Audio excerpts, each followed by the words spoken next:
Shalom, hari ini kita kembali bersama-sama merenungkan firman Tuhan. Namun sebelumnya marilah kita berdoa.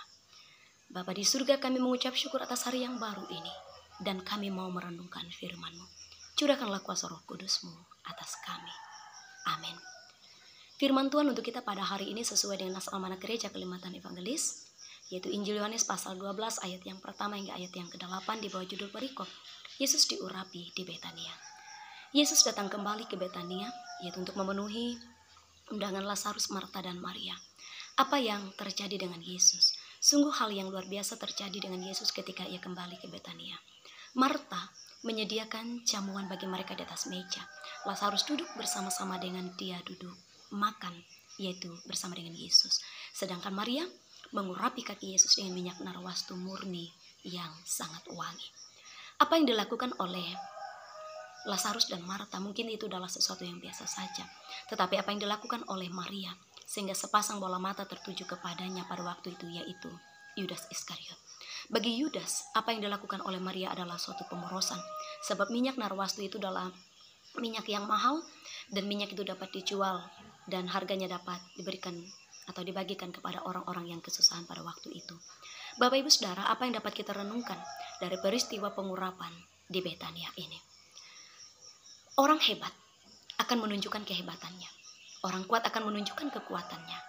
Dan orang penting, apakah ia akan menunjukkan kepentingannya? Bapak Ibu Saudara, orang penting pasti dinantikan kehadirannya. Orang penting akan menunjukkan pekerjaannya yang luar biasa. Bahkan kita berpikir Bapak Ibu Saudara, orang penting itu pasti tinggi jabatannya. Saudara, kemudian kita akan berpikir tentang diri kita. Kita hanyalah orang biasa.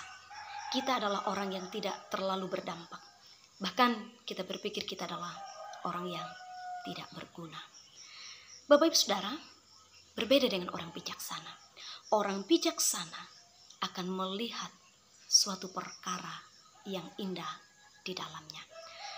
Orang bijaksana akan melihat bahwa Allah akan memakai orang-orang biasa untuk melakukan sesuatu pekerjaan baginya. Allah tidak hanya memakai orang hebat, tetapi Allah akan memakai orang biasa, yaitu Maria. Maria menurunkan rambut mahkotanya serta meletakkannya di kaki Yesus sebagai tanda sikap hormat dan kasihnya kepadanya. Maria menyeka kaki Yesus dengan rambutnya. Ini menunjukkan kepada kita Bapak Ibu Saudara bahwa apa yang dilakukan oleh Maria. Maria melakukan sesuatu yang menyenangkan hati Allah. Maria melakukan apa yang Yesus perlukan, apa yang Yesus butuhkan, apa yang Yesus inginkan pada waktu itu. Siapakah Maria? Maria hanyalah orang biasa.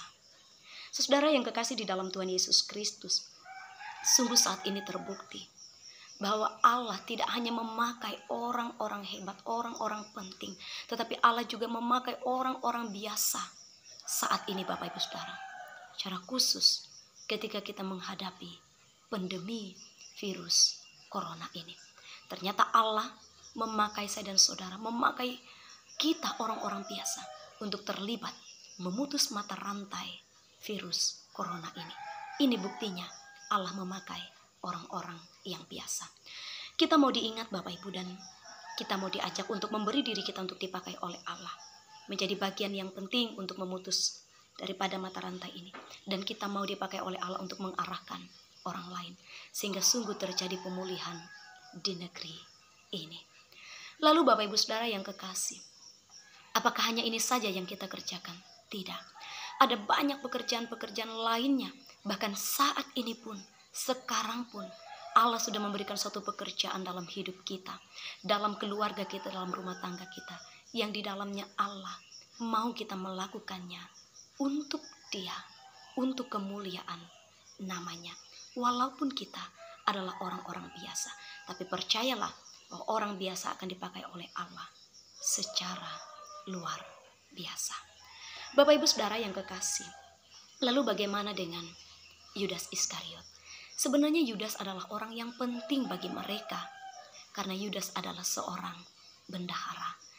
Itulah sebabnya juga Yudas memiliki suatu pemikiran yang demikian terhadap apa yang dilakukan oleh Maria. Tetapi apakah Yudas memikirkan hal itu dengan lebih sungguh lagi?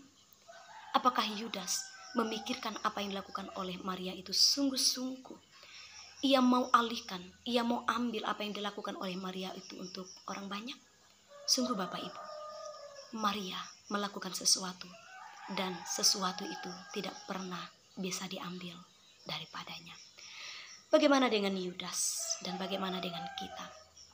Terkadang kita berpikir bahwa orang lain melakukan masalah, di tempat itu terjadi masalah, sehingga kita marah, sehingga kita mengecam, sehingga kita mungkin menimbulkan suatu kebencian, dan kita menghindari orang itu, kita menghindari tempat itu. Lalu Bapak Ibu Saudara, pernahkah kita berpikir bahwa sebenarnya masalah itu sendiri ada di dalam pikiran kita, bahkan menguasai hati kita? Saat ini Bapak Ibu, mari kita memeriksa diri kita di hadapan Tuhan. Kita memeriksa pikiran kita, kita memeriksa pekerjaan-pekerjaan kita di hadapan Tuhan. Jikalau memang terdapat suatu kekeliruan, marilah kita memperbaikinya bersama, sehingga kita dapat memperoleh hasil yang baik. Kemudian Bapak Ibu Saudara, hal yang lebih penting adalah biarlah kita kelak dapat dipakai untuk memberikan nasihat, untuk memberikan masukan, untuk memberikan kritikan, bahkan pengajaran, dan bukan suatu ancaman ketika kita sungguh-sungguh ambil bagian dengan apa yang Tuhan inginkan. Dengan demikian Bapak Ibu Saudara, hal inilah yang diinginkan oleh Yesus agar Yudas Iskariot dapat pikirkan dan dapat arahkan. Yesus tidak mengecam atau tidak marah kepada Yudas atas apa yang ia pikirkan, bahkan atas perkara yang ada di hati Yudas. Tetapi Yesus sungguh mengarahkan Yudas, bahkan mengarahkan kita sekalian Bapak Ibu Saudara, untuk memandang ke depan atas apa yang dilakukan oleh Maria kepadanya. Sebab Maria menyediakan hari penguburan Yesus sendiri. Sebab Yesus tahu ia tidak akan diurapi, tetapi ia akan dihina dan diludahi. Yesus tahu ia tidak akan disambut dengan jamuan yang rapi, tetapi ia akan dielu dan disalib mati. Dan itu semua akan terjadi dan telah terjadi sebagai bukti kasihnya yang tak terperi. Bapak Ibu Saudara yang kekasih di dalam Tuhan, pertanyaannya, maukah kita orang-orang yang biasa ini dipakai oleh Tuhan? Maukah kita melakukannya sehingga pekerjaan-pekerjaan Tuhan yang luar biasa terjadi atas hidup ini? Tuhan mau menuntun kita Bapak Ibu Saudara, agar kita dapat memeriksa diri kita di hadapan Tuhan, dan agar kita memahami, mengerti apa yang akan Tuhan lakukan dulu, saat ini, dan nanti atas kita orang-orang yang percaya ini. Tuhan memberkati kita sekalian. Amin.